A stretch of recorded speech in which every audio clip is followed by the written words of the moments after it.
Okay. Wait, class, respect. Okay. Yeah. Good morning, everyone. Good morning.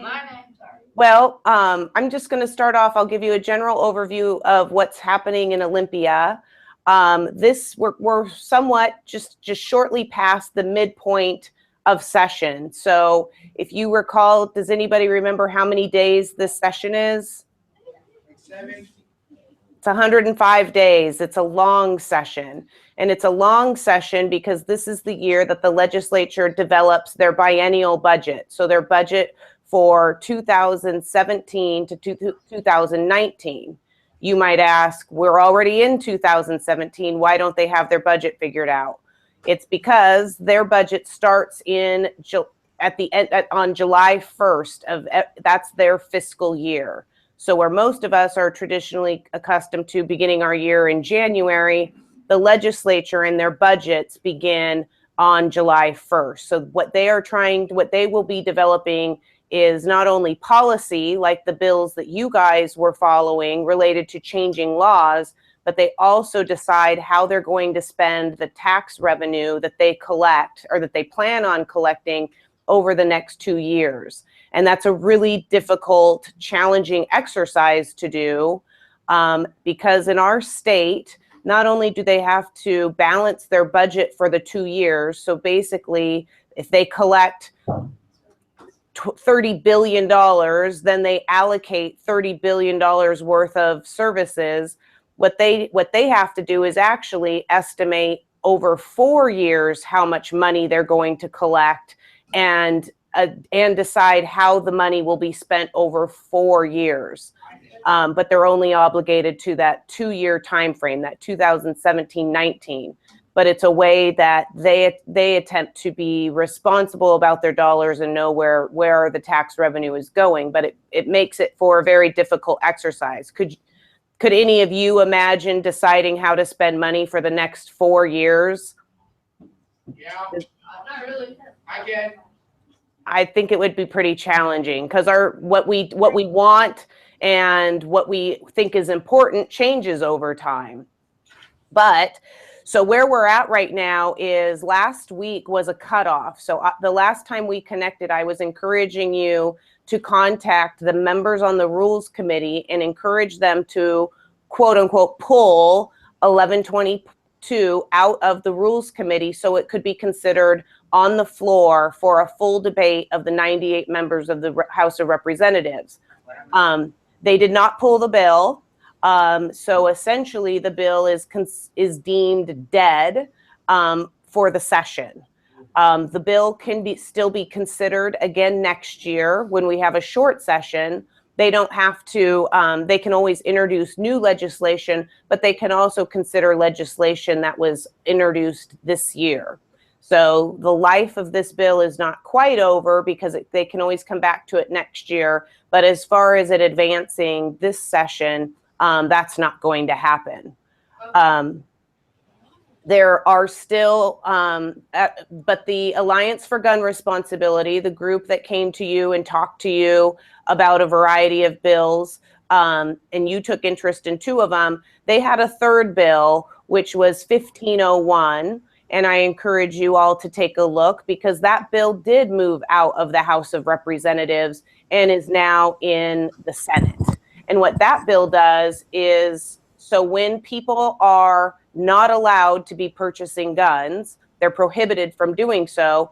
If they attempt to get a gun, what this bill does says that if they attempt to get a gun, then the retailer has to notify law enforcement and provide law enforcement with the information that the person who was denied a gun permit, they have to provide that information to law enforcement who will maintain a database.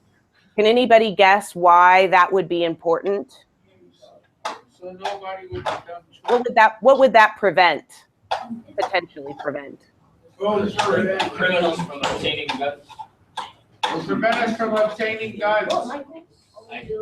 It would prevent somebody from purchasing a gun, definitely. But let's say, for example, think of the reasons why you might be prohibited from purchasing a gun.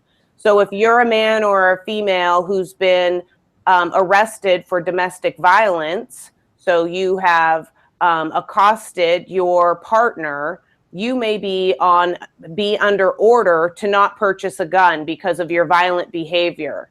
So if you attempt to purchase a gun, then the victim could then be notified that the person who assaulted you just tried to get a weapon. So maybe you could be a little bit on more high alert, and take that under consideration, that this person might be trying to contact you again. So that's one of the things that this legislation attempts to enhance, is better communication between law enforcement and the victims of people who have broken laws and should not be purchasing weapons. So that bill, if you guys wanted to get involved with that, it needs to be scheduled for a hearing in the Judiciary Committee in the Senate. So what a lot of people do is they contact the chair of that committee and give them the reasons why they think that bill should be heard.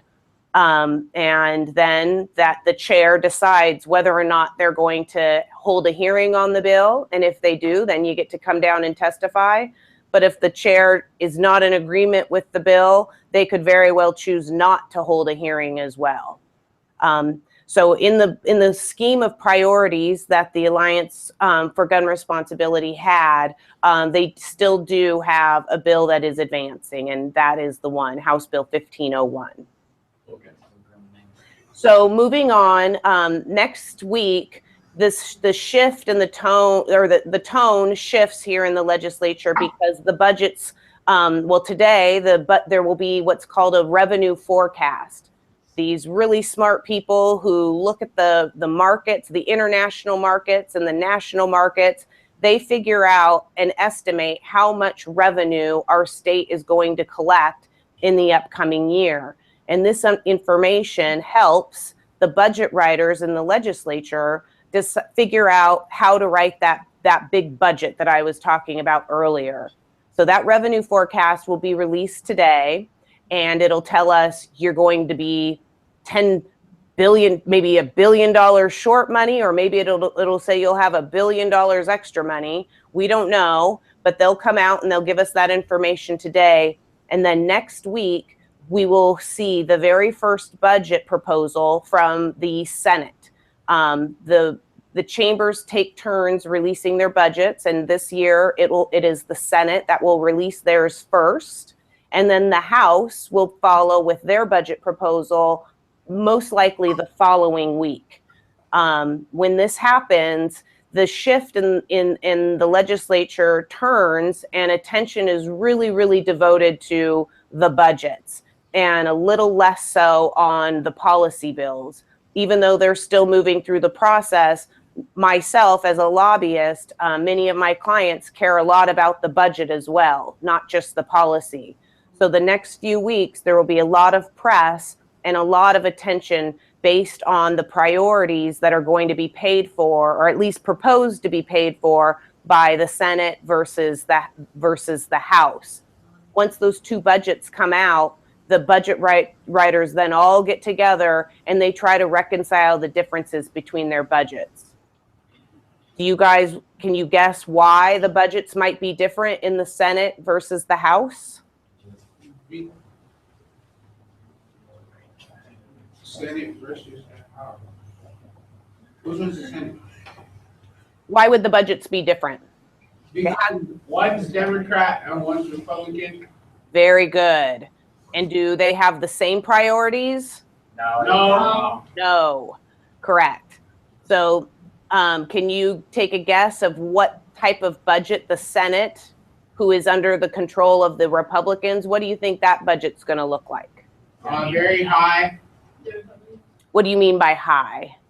Because it's mostly like wealthy. Republican is mostly like a wealthy class. Well, it's not. It's like a group of people. Okay. No, you're doing great. Keep going. It's like I can't explain. I lost myself. What do you think the Republicans' priorities are in our state versus the Democrat? This is a great question. Our priorities are like more conservative. They're like, Their priorities are more conservative. So what does that mean?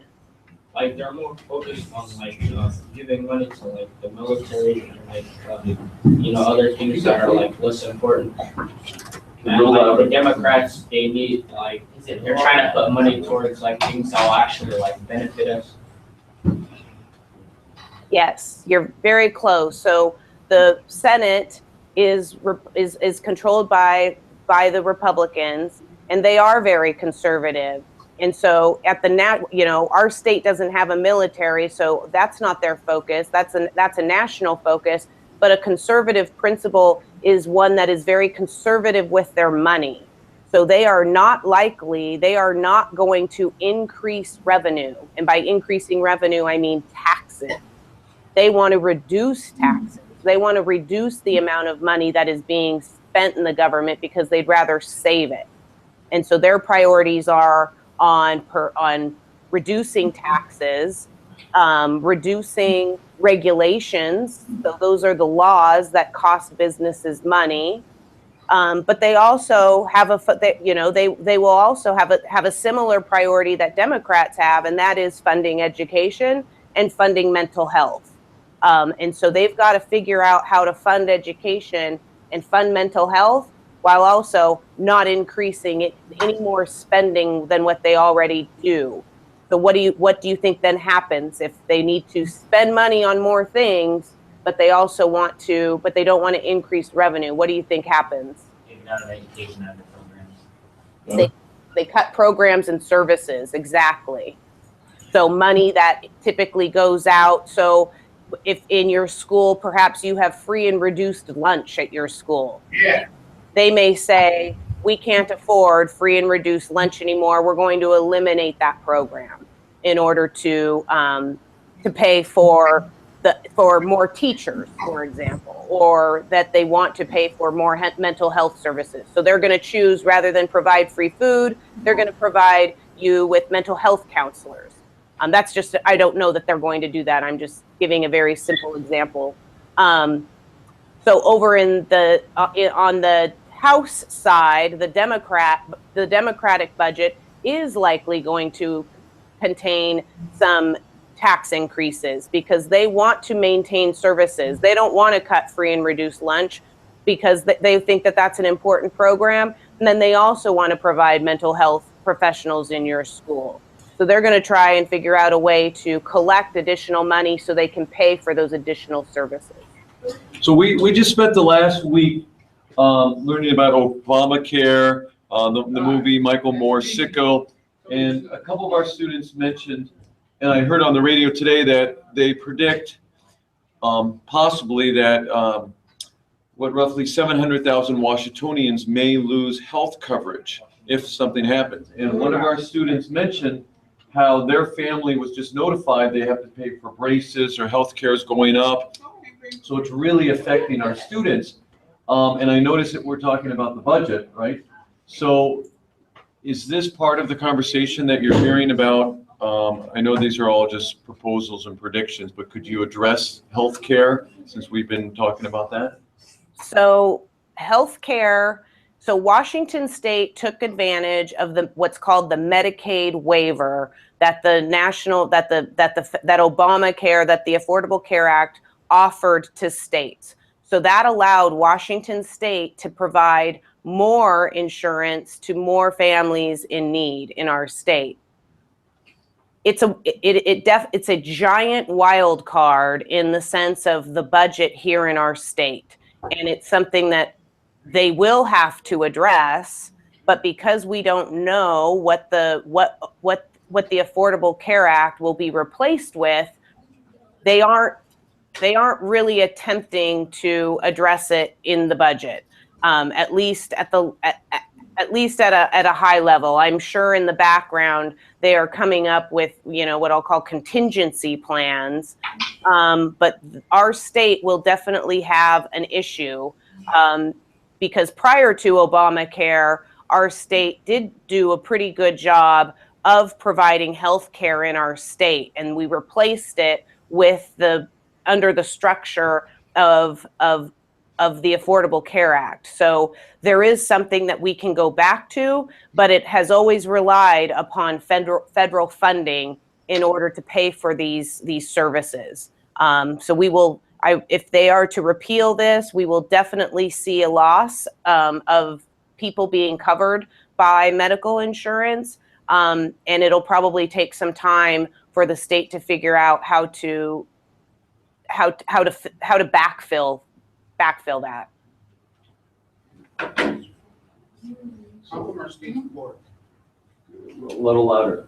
How come our state is How come our state is poor? Our state is one of the very few.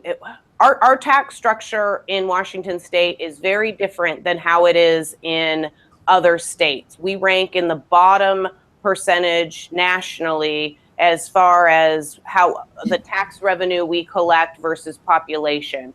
And it has to do with our state relies heavily upon property taxes and a sales tax and business and occupation taxes. And a tax that is missing out of that equation that exists in many other states is what's called an income tax.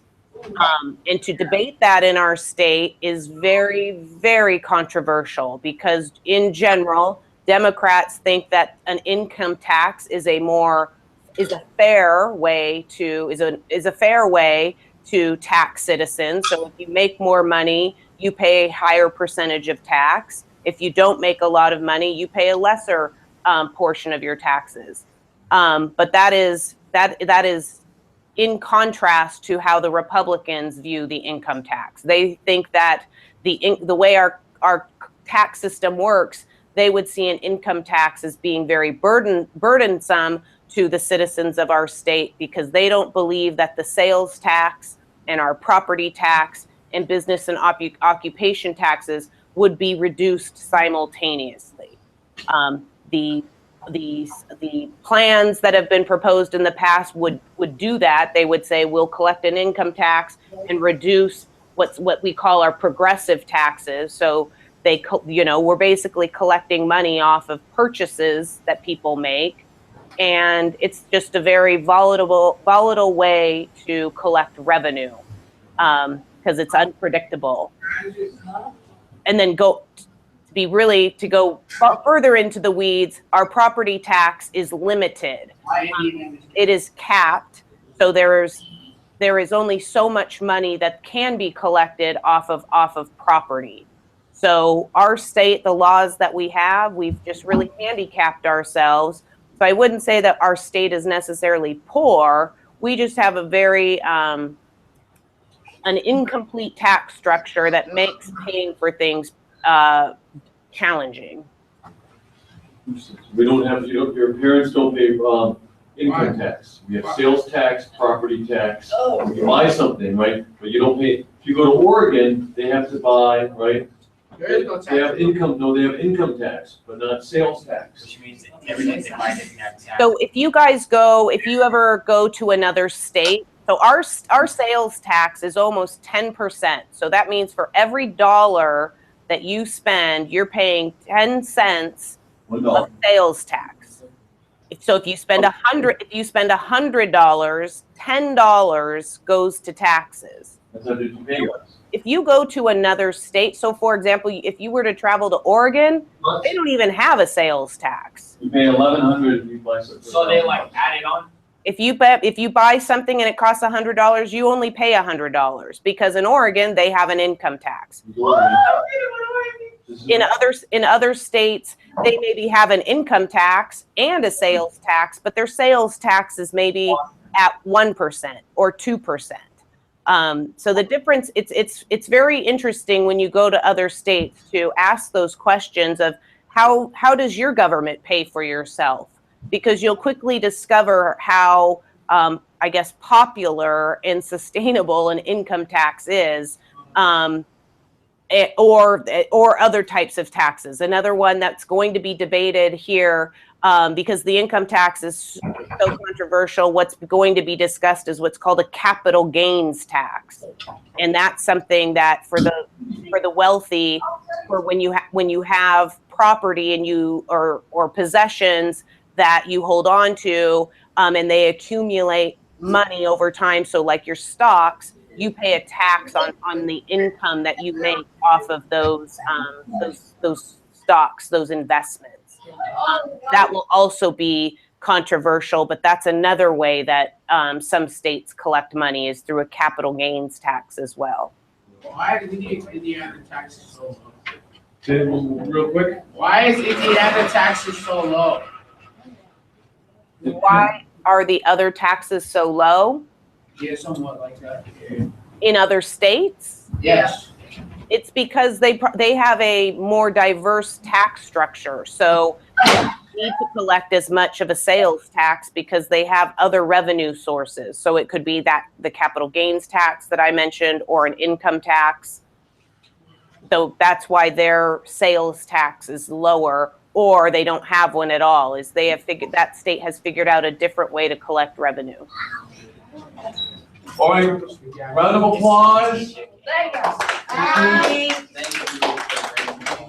The bell's gonna ring in about 30 seconds, so thank you very much. We'll see you maybe next Thursday then. Yep, sounds great. Perfect, thanks. Bye.